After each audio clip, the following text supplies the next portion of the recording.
Hello everyone and welcome to another Middlegame episode with Coach B and masteryourchess.com. This is the second part of the video where we are looking at targeting the uncastled king. And here we're going to take a look at some more games that highlight this topic. This first game is also played by Jeremy Silman, rated 2390 at the time, versus Richard Berube, rated 2260. And I'm just going to fast forward and stop at the critical moments again.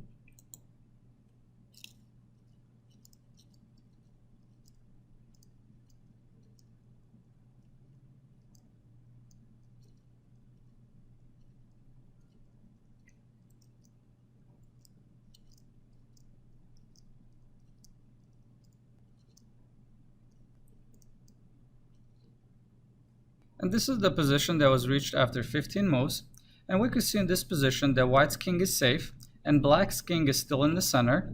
On top of that, white has a large lead in development and black's queen is in a vulnerable position. Therefore, white has a big advantage. The game continued with f6, king to b1, f takes e5, bishop takes h5 check, g6.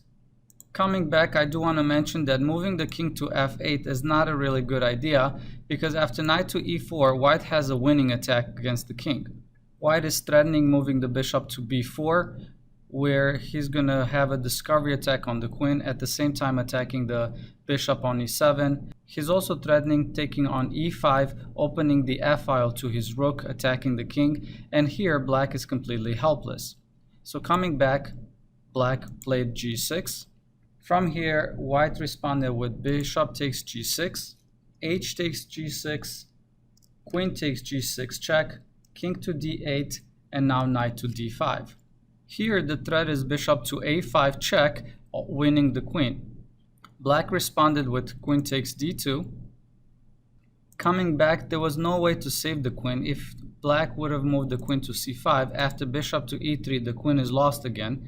So that's why he took on d2, from which white responded with rook takes d2, e takes d5, f takes e5, d6, and then queen to g7.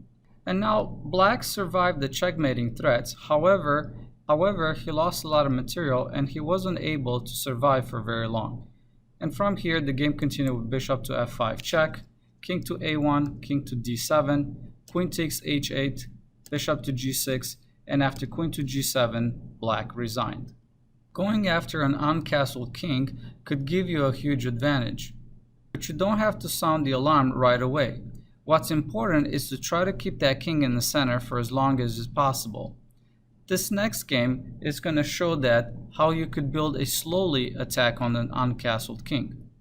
This next example was played in 1913 by Edward Lasker versus Fritz Englund. And again, I'm going to fast forward and stop at the critical moments.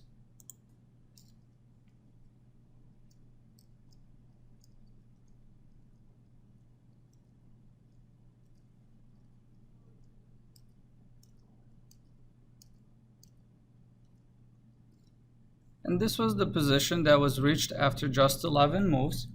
Black is behind in development and his king is in the center. He might be okay if he could castle, but that will prove to be harder than one might imagine. In this present position, black cannot castle right away because after black castles here, after queen to e4, black will lose a piece. White is threatening checkmate on h7, and at the same time, white is doubled up on the bishop on e7, which black will lose. So coming back in the game here, black responded with d5, white responded with bishop to e3, and black moved the queen to d6. Coming back, moving the queen to c6 is not any better. After something like bishop to d4, bishop to e6, bishop takes g7, rook to g8, bishop to f6, bishop takes f6, and queen takes f6. Here, black is down a pawn and he still can castle.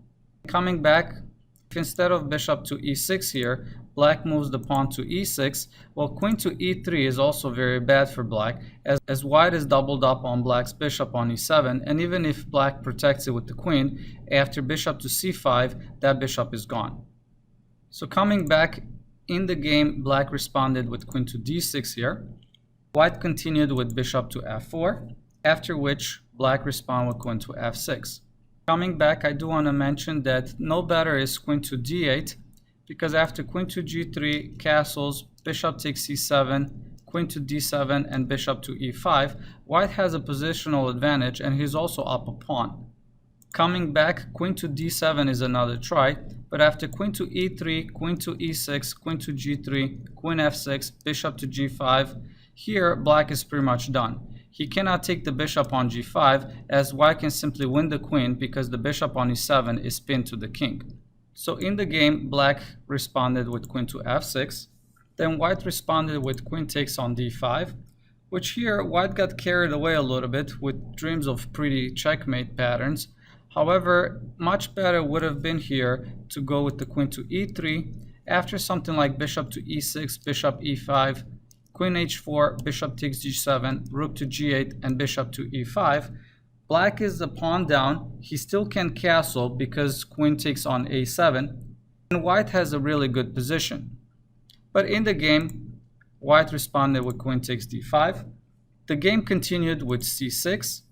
Coming back, here black missed his chance for a better game. Much better here would have been to try queen takes f4, after bishop to b5 check, c6, bishop takes c6, b takes c6, and queen takes c6, king to f8, queen takes a8, queen to c7, rook to e4, g6, rook a to e1, bishop to d8, rook to e8 check, king to g7, rook takes h8, king takes h8, rook to e8 check, king to g7, and queen to e4. White is better, but black can still put up a hard, long fight. However, in the game, black responded with c6, and the game continued with queen to e4, bishop to e6, rook to e3, bishop to c5. Coming back, I want to mention that castling queenside is not a good idea either, because after bishop to a6, black is in a little bit of trouble.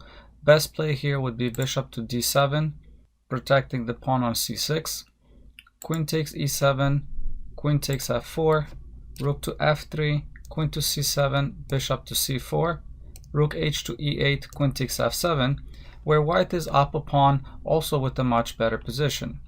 So coming back, bishop to c5 was played, from which white responded with bishop to e5, queen to h6, rook to g3, bishop to f8, rook to d1, and now black finally castles, but the game is pretty much done.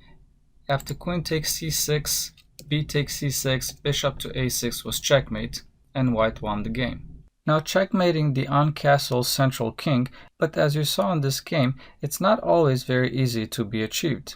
However, the attacker should always reach material or positional advantage with accurate play.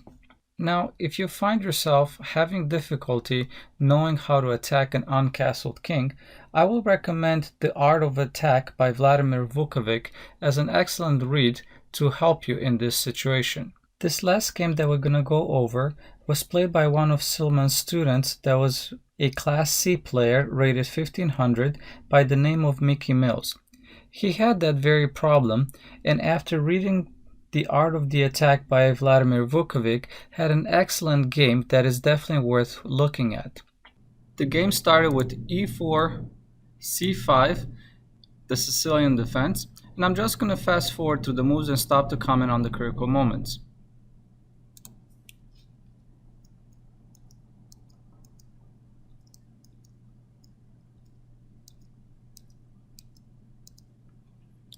And this was the position that was reached after 8 moves. And here white responded with knight takes c6, b takes c6, e5, and here black responded with knight to g4.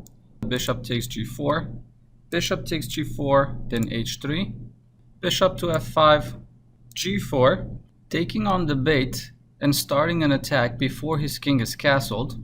Here black responded with bishop to e6, white responded here with queen to d4, defending the pawn on e5, f6, white responds with f4, queen to c7, takes f6, bishop takes f6, queen to c5, bishop to h4 check, queen to e2, bishop c8, knight takes d5 as the pawn is pinned and cannot capture it, bishop to a6 check, c4, queen to b7, knight to b4, e5, knight takes a6, and here black responded with e takes f4.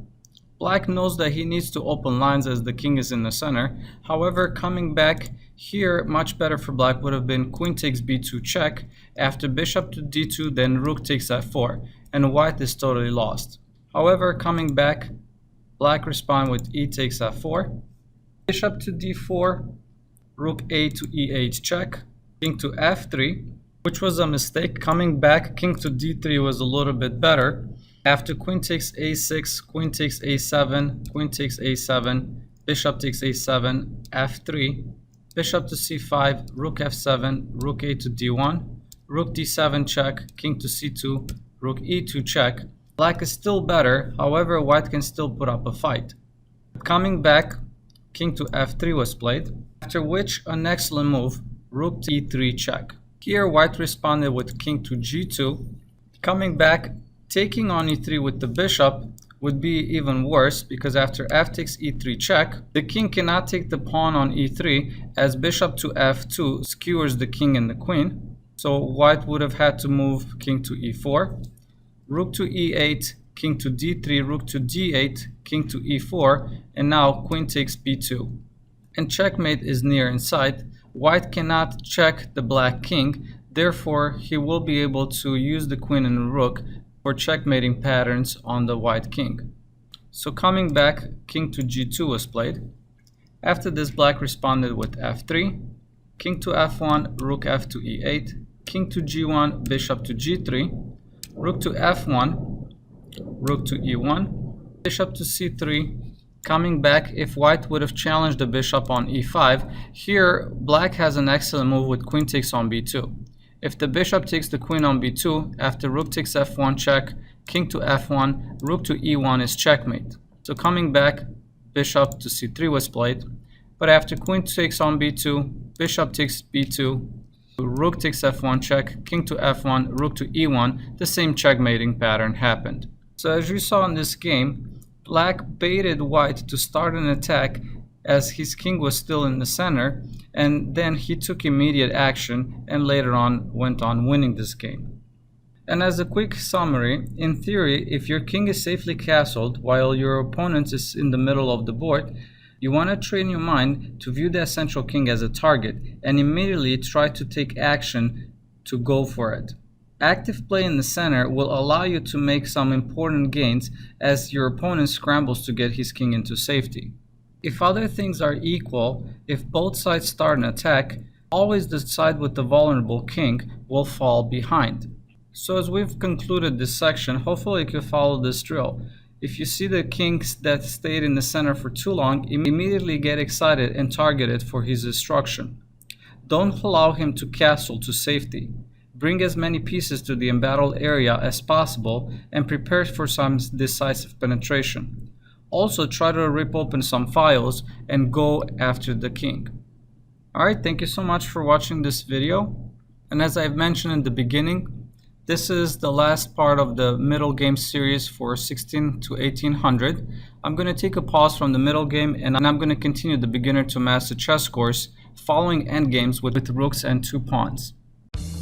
If you liked my video, please subscribe and don't forget to check out my new website, masteryourchess.com, where you can learn, practice, test, and master your chess knowledge.